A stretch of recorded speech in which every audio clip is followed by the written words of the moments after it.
1. The origins of order and chaos.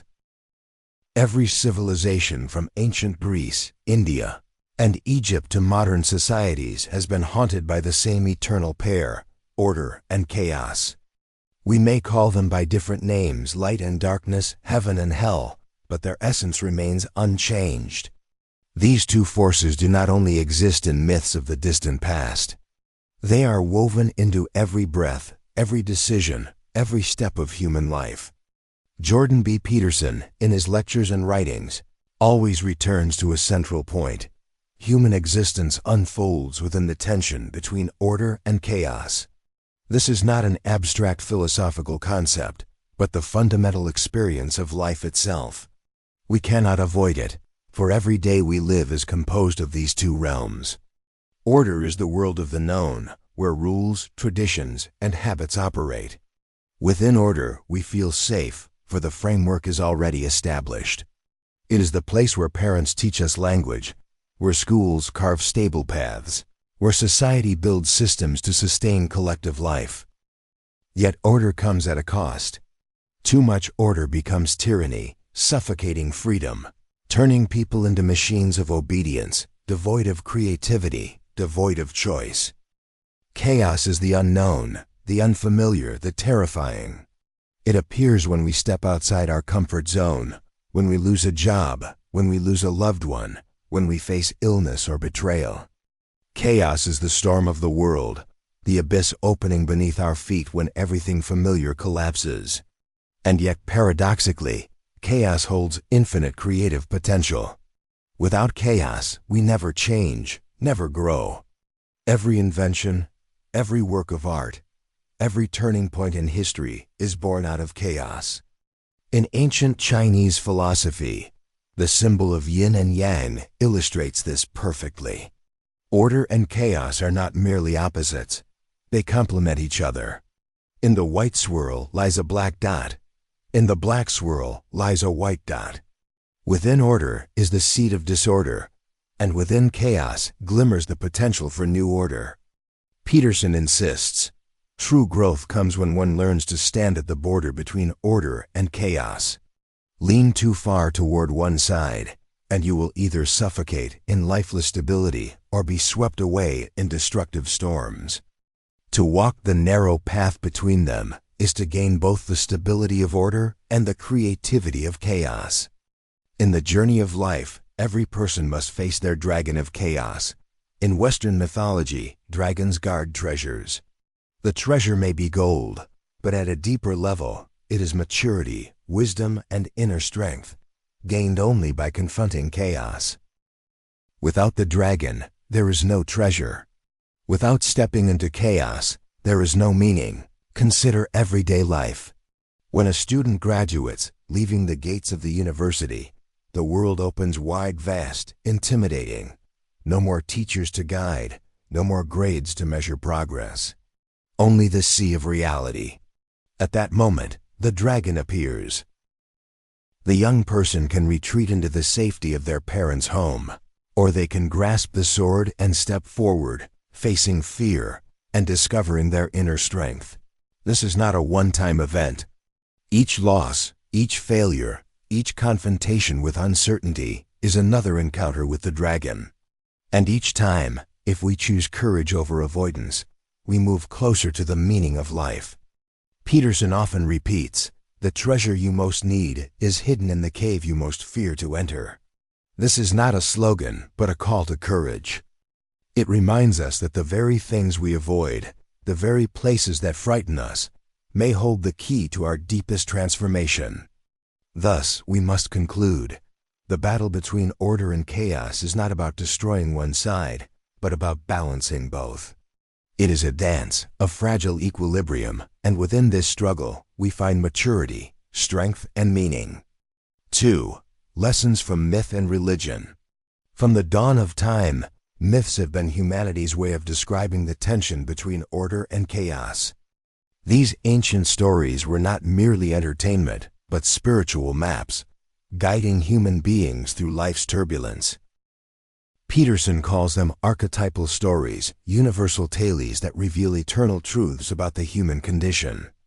In Egyptian mythology, Horus the falcon-headed god embodies order, light, and vigilance.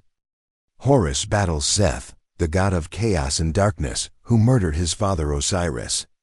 This myth is not merely about divine conflict, but a reflection of every individual's struggle to open the eye of Horus, to face chaos, and to restore order. In Greek mythology, Perseus faces Medusa, embodiment of chaos and terror. He cannot look at her directly, for her gaze turns men to stone. Only by using a mirrored shield can Perseus slay her. This metaphor reveals a truth. One cannot confront chaos unprepared. We need symbols, culture, and wisdom mirrors that allow us to approach horror without being destroyed by it. In the Bible, chaos often appears as the sea. In Genesis, the Spirit of God moved upon the face of the waters, waters symbolizing primordial chaos. God's first act is to bring light and order out of the formless abyss. From the beginning, the story teaches that order arises only when chaos is confronted and reshaped. For Peterson, these myths are not relics of the past, but psychological mirrors.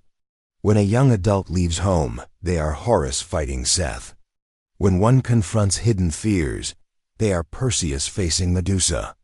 When life collapses into darkness, they stand before the sea of chaos, awaiting light. Thus, myths remind us, chaos never disappears. It is always near, like Seth lurking, Medusa staring, the sea roaring. Yet this is why life has meaning.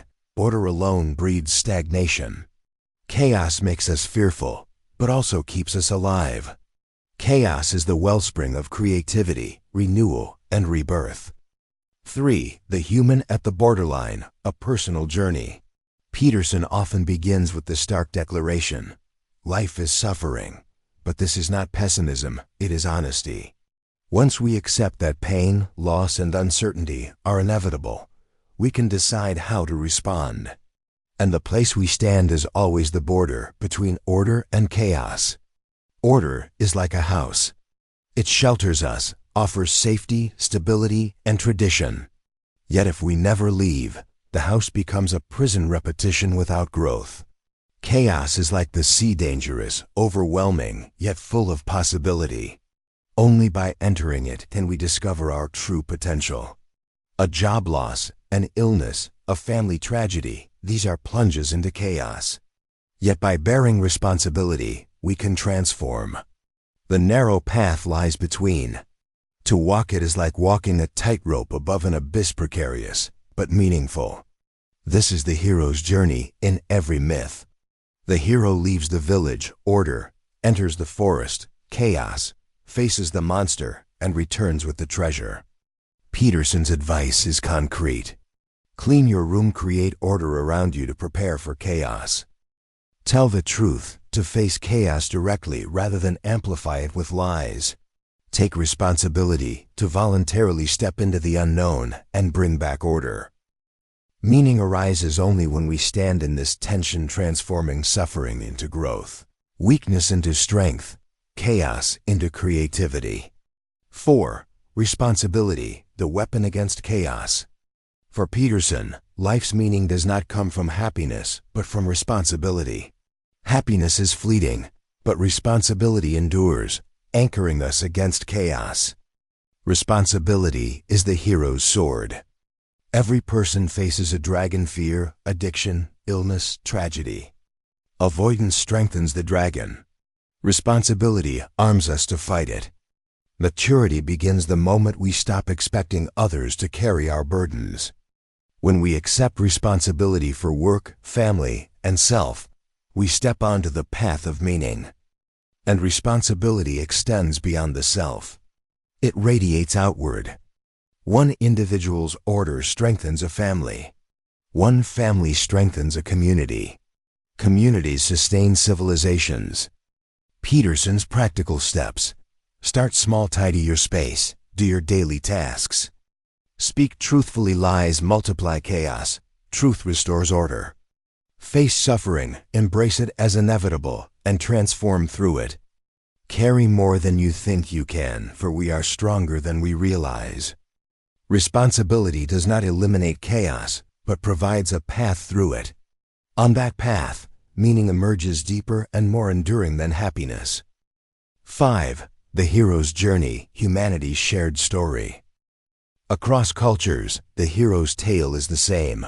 Leaving the known, facing the unknown, slaying the monster, finding the treasure, and returning to renew order. Campbell called it the hero's journey. Peterson calls it the archetype of human existence. The village symbolizes safety and order. To grow, the hero must leave. The monster represents fear and chaos. To triumph, the hero must confront it, not flee. The treasure symbolizes wisdom, transformation, meaning guarded by chaos. The return symbolizes restoration, not just for the hero, but for the community. This cycle repeats endlessly, for chaos always returns. Life is a series of hero's journeys. Each time chaos appears, we face the chance to grow and transform again. As Peterson says, the hero is the one who voluntarily confronts chaos and creates order. 6. Philosophical conclusion, the narrow path. Order and chaos are eternal. Too much order suffocates. Too much chaos disintegrates. Life's meaning lies not in one or the other, but on the narrow path between them. Responsibility is that path. It does not promise ease or happiness, but it offers meaning, the strength to endure suffering. Chaos, feared and dreaded, is also life's source. Without it, there is no creativity, no renewal. But chaos becomes fruitful only when confronted. The dragon always guards the treasure. Only responsibility equips us with the courage to face it. And in walking this path, we are transformed. Suffering becomes growth. Weakness becomes strength. Chaos becomes meaning. Peterson's final call is simple yet profound. Begin where you are. Clean your room. Face your shadow. Call your family. Tell the truth. And carry responsibility so chaos does not carry you. The battle between order and chaos is eternal. But in shouldering responsibility, you do not eliminate chaos, you transform it into the very source of meaning.